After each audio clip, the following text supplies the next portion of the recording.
Hello students, welcome back to the chapter Sexual Reproduction in Flowering Plants. Students, today in this video we are going to discuss about cross pollination. Students, in the previous video we understood the meaning of pollination. Pollination is the transfer of the pollen grain from the anther to the stigmatic surface of the gynoecium.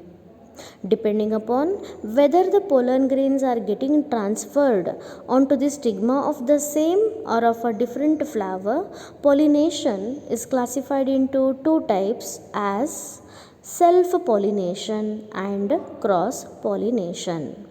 Self-pollination, there will be transfer of the pollen grain from anther to the stigma of the same flower.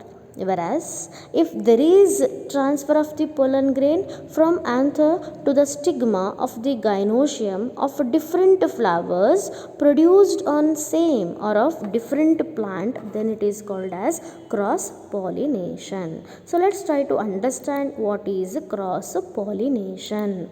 So cross pollination can also be called as allogamy. Observe these two flowers, students. What happens here? This is an anther and here is the stigma, correct? So pollen grains from the anther to the stigma of a different flower of the same plant or of a different plant get transferred. So that is called as cross pollination. Okay, so now see there, pollen grains, they are getting transferred from anther to the stigma.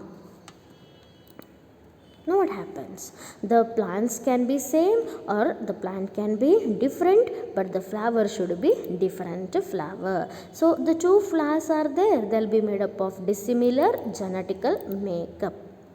The best example is papaya. Papaya in this male plant and female plants are different. So what happens? The anther is there in the male plant. In the papaya, the male plant which is there will have an anther.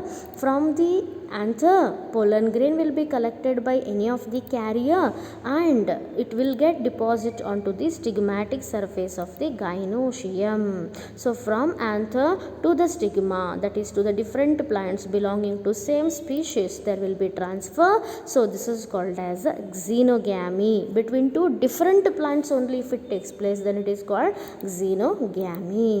Now geitonogamy is another type of cross pollination. So what happens in geitonogamy? In the geitonogamy, the pollen grain of the anther of one flower get deposit onto the stigmatic surface of the gynoecium of the other flower, but both the flowers are produced on the same plant. So this is called as a geitonogamy. Let's define it.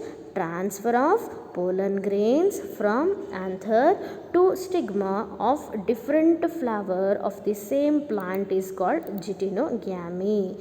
Okay, even in cucurbit we observe geitonogamy as the flowers will be unisexual. In the cotton, there are two varieties of the cotton present, variety 1 with yellow color and variety 2 with the white color. So there will be transfer of the pollen grain from anther of variety 1 to the stigma of variety 2. So that is called as another type of cross pollination and that is called as a hybridization. Hybridization takes place between the plants of different variety or a species or a subspecies of the flower. What are the advantages of the cross pollination? Why the plant is having cross pollination? So let's try to understand. Advantages are: cross pollination brings genetical recombination, that is due to the transfer of the pollen grain of one flower to the stigma of the other flower, there will be genes, they get recombined and brings genetical recombination, and that brings what? A variation. So that is a first advantage of cross pollination. Undesirable characters which are there, they can be eliminated by continuous cross pollination. Desirable characters can get introduced in the offspring. Improved varieties like hybrid can be produced by hybridization method. Still more advantages are there. See here, it's a hibiscus plant with so many varieties of character, and that is hybrid vigor.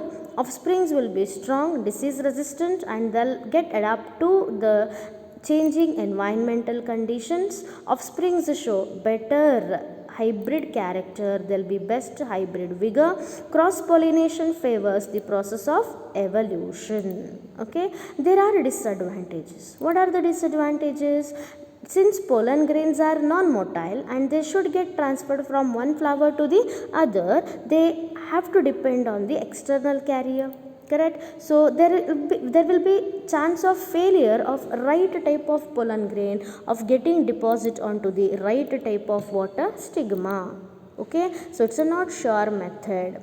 Okay, and flower has to waste so much of energy in producing colorful flowers and in producing nectar, so there will be lot of energy of the plant will be wasted for attraction of the carriers. It is not at all an economical method. Still more disadvantages are large quantity of pollen grain should be produced, as the method is not sure method, there will be wastage of the pollen grain. So desirable characters may get eliminated and undesirable characters by mistake may get introduced in the offspring, and homozygous condition we will not get due to cross pollination. So in this video we discussed about cross pollination, advantages and disadvantages, whereas in the next video we will discuss about agencies of cross pollination. Hope you understood the content of this video, students. Thank you.